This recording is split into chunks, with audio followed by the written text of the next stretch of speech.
Yeah, no, the main thing I've watched this week is The Woman King. So this is directed by Gina Prince Blythewood, and it stars Viola Davis, Lashana Lynch, John Boyega, and Juso and Bidu. I'm sorry if I get that wrong. And it's the story of the Agoji, the all-male female unit of warriors who protected the African kingdom of Dahomey in the 1800s with their skills and fierceness unlike anything the world has ever seen. So I think basically the Dora Milaje from Black Panther. Yeah. It's what they're based on pretty much. And it centers around General Naniska as she trains up the next generation of recruits and readies them for battle. Before I talk about this, I am well aware of the controversy surrounding this first. Yeah. And I will address that, but I want to speak on other things first. So I'm going to talk about the film, and then I'll talk about my thoughts afterwards. Okay. First and foremost, the best way to watch this film is to view it as a work of fiction. Because that's basically what it is. Taking aspects from history and making a story up with it. So glamorized, isn't it? I'll go into that again after I've talked about the film. Outside of that, really, this film is excellent.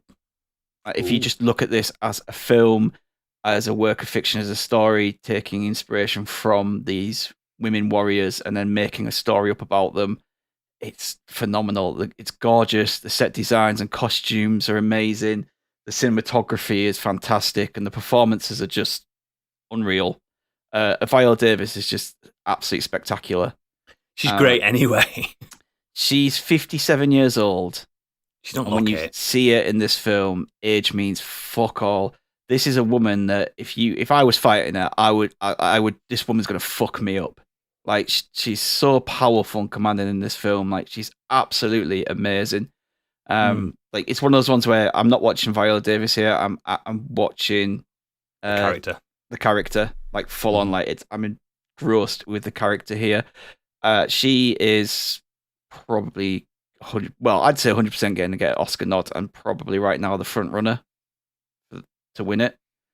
Lashana Lynch is also very good in this. Like all the women are like complete badasses in this, but she offers like a little lightheartedness, bit of sarcasm, and a bit of comedy at times. Like she has a really, really good chemistry with Tuso and Bidu. Like them two play off each other really, really well. The fight scenes are amazing, so well choreographed. If not a little bit too modern, do you know what I mean? It's clearly taking inspiration from some modern films, from maybe the likes of like your Marvels and that, with some of the kind of flip-de-doo stuff and that. But it really works. It makes the women just look incredible. And like from what I understand as well, like a lot of the actors did a lot of this fighting themselves too. So which really pays off when you watch it. Like you kind of applaud them for that, because they just look amazing. And at no point do you watch this and think that the tribe of men that they're fighting have a, advantage on them. Yeah, at no point, because just the way that they carry themselves, the choreography of the fighting, the way that everything about them just presents like this. Like you would be scared to fight these women in battle. Yeah. Like they look amazing. So like, the whole film, it just packs a punch. Whether it's the performances, like the emotional beats, the fighting, it's just really well crafted and put together extremely well. That's the film. Yes, take that as a film. It's incredible. Onto the controversy. If you don't know the controversy surrounding this, the problem is that Hollywood has basically decided to take the Agoji and the Dahomey tribe and romanticize them and make them heroes. And when they were brutalists, they're anything but that. Yes. They were heavily involved in the slave trade. King Gizo protested against the ending of it, and they did some unscrupulous and horrible things. And the film tries to paint them more and anti this. They were the ones who were capturing people to be sold as slaves. Yes, they were one of them, but they were big. White people. They made their kingdom off the back of that. That's how they became so rich and powerful. The original human trafficking, wasn't it? Yeah. Yes. The film does address this. They do actually sit down at one point and discuss this and discuss how to move away from that. But as I've just described, that never happened. Well, no, because like I said, King Gizo didn't want it to end. And you do see a glimpse of them actually selling off prisoners at one point. That's about it. Outside of that, it's the other tribes and the French that are seen as the slavers, and they are. I mean, they were the Dahomians. They are, but the film paints them as they're only the slavers, and the Dahomian are the liberators. That is why you have to watch it as a work of fiction. You have to just take this as we've taken. What they would have been better off doing is if they'd have taken the Goji women and use it as inspiration rather than say this is them. Fictitious. Yeah, rather than say this is them, this is what happened, because that's not what happened. Mm-hmm. So outside that, I think my final thoughts on this is that I think there's films like this. You wouldn't get these a few years ago. I think down to the success of stuff like Black Panther is that you now get in films, people want to see films about African stories and things like that. Like this film is celebration of that heritage. Yeah, exactly. This film is directed by a black woman. It's written by two women. It features a predominantly black female cast. It's edited by a woman. It's produced mainly by women.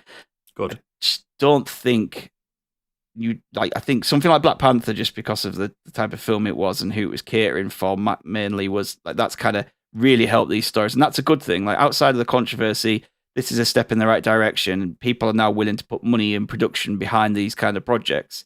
It's just a shame that they twisted kind of what happened to make a more romanticized version of it. And again, it's a shame it's being review bombed on Metacritic. But funny enough, on Rotten Tomatoes, it isn't. That's usually on Rotten Tomatoes, isn't it? But that's actually higher this time than the critics. Yeah. But on Metacritic, you should see some of the comments. It's just like they're just hiding behind. You can tell they're hiding behind the thin veil of historical accuracy. They're hiding behind Wikipedia, mate. That's what they're hiding behind. We know exactly why they are. You read them. There is misogynistic, racist, and anti-woke comments in there. They're pretending that they give a shit about historical accuracies, but you don't see any of them review bombing Braveheart. Yeah, there's a separate agenda, isn't there? Yeah, and one features a 99% black cast of warrior women, and one's one features white men. It's really boring at this point.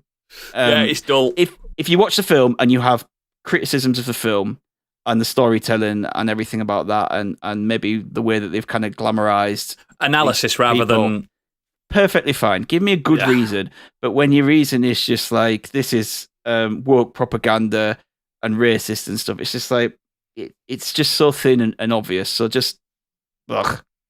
Yeah. It's icky, isn't it?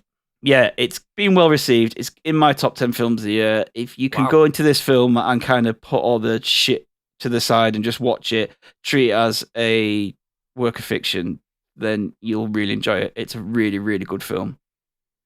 Yeah, and I mean, you can enjoy it guilt-free if you do your due diligence and research what really happened and stuff like that, and you understand.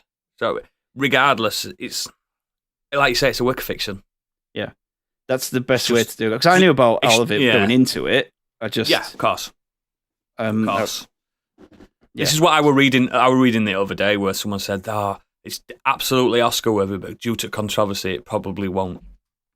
I probably will, to be honest, knowing the they do love a bit of controversy, don't they? Yeah. They don't care, do they? But it's nice to see a film. I know that there's, like, in the background of this, that there is the slave element in there, but it's nice to actually see a story set in Africa around that time that isn't just about someone being captured by the slave trade, sent to America, and then we watch them on plantations. There is more stories to be told from those from that culture and those times. I agree, mate. It isn't just that same old story. So it's good that we kind of get in that, and that Hollywood actually has given them the money to do this.